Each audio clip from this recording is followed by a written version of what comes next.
Welcome back, everybody. Okay, we all know that song lyric, "Wake me up when September ends."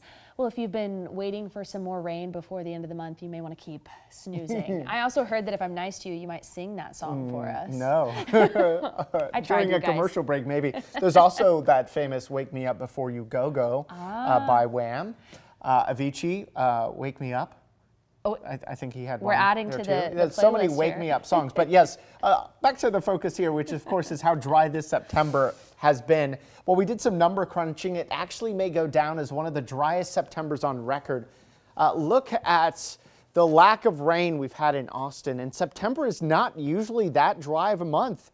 It's usually our fourth wettest month of the year. And it only rained officially at Austin's Camp Mabry twice, on the 6th of the month and the 7th, 0.04 of an inch of rain. Yeah, we had a little rain a couple days ago. Not everybody got that. Certainly Camp Mabry did not. And some of the locally heavier rain that we've had has generally fallen in the hill country and not in Austin. So what does this mean? Well, providing we don't get any additional rain here for the rest of the month, which we don't anticipate we will, this will end up being the 6th driest September on record in Austin area history. I've listed the top 5 driest with just a trace of rain in September 1903, just 1/100th of an inch of rain in 1912. More recently, 2008 only had 2/100ths of an inch of rain. Same with 1931. So those were tied in third place. So then 5th place there with just 7/100ths of an inch of rain. So this is not a record we want to have. And the problem is the rest of the month, no rain at all over the next 7 days. And then as we head into October looks to start near normal, if not leaning close to that drier than normal, especially for areas just north of our area. We would love October to start wetter than normal if we're going to start making up for the lack of rainfall. Now on KXAN.com, under the Weather and Traffic tab, click on Explore Austin 2025 weather data if you wanted to dig into the numbers like we often do, focusing on the lack of rainfall here. Not just September, but really not a whole lot of rain the previous month either. And we're looking to start October relatively dry. And October is usually our second wettest month of the year. So a dry October would only make this ongoing drought spread more quickly.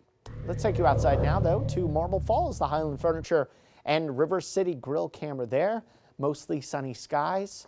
In fact, barely a cloud in the sky now. We had a few puffy clouds around the middle of the day. Those have now gone. And in fact, there's a lot of sunshine statewide. There's only some storms well south of us, closer to Brownsville. Those are not heading here anytime soon. There are some clouds and storms way to our west. A few high, thin clouds may drift over central Texas as we head into your Saturday. But generally speaking, clear tonight, mostly clear throughout the entire weekend, despite some high, thin clouds from time to time. So there's your Saturday. We go into your Sunday, some more high clouds spilling into the area, even though the sun very much dominates. You may just notice that the blue sky is not quite as blue with some of those high clouds creeping in. We do expect some slightly thicker cloud cover to get in as we get into Monday, but still a lot of sun. Temperature statewide, upper 80s, low 90s. This is a tad warm for this time of year. You'll see where the numbers go tonight with very dry air. Overnight lows will be cooler than last night was. And of course, this morning was a nice cool morning. 70s for many of us already by 9 or 10 tonight. And then mid to low 60s with even more of us in the hill country starting in the 50s tomorrow. But then that dry air easy to heat up, upper 80s by midday. And then we'll be in the low 90s we expect tomorrow afternoon, which is pretty close to where we'll end up for highs today. So down to 64 tonight, a clear sky. Wind light and of variable direction.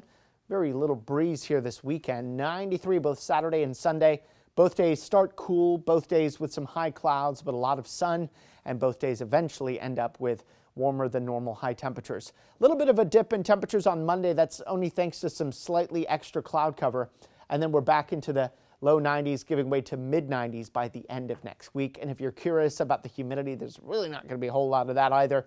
We're generally stuck in this comfy category most of the time, at least through next Wednesday. So the air will feel nice, maybe a little too dry for us, so we could use some rain. Just not going to get any of that anytime soon.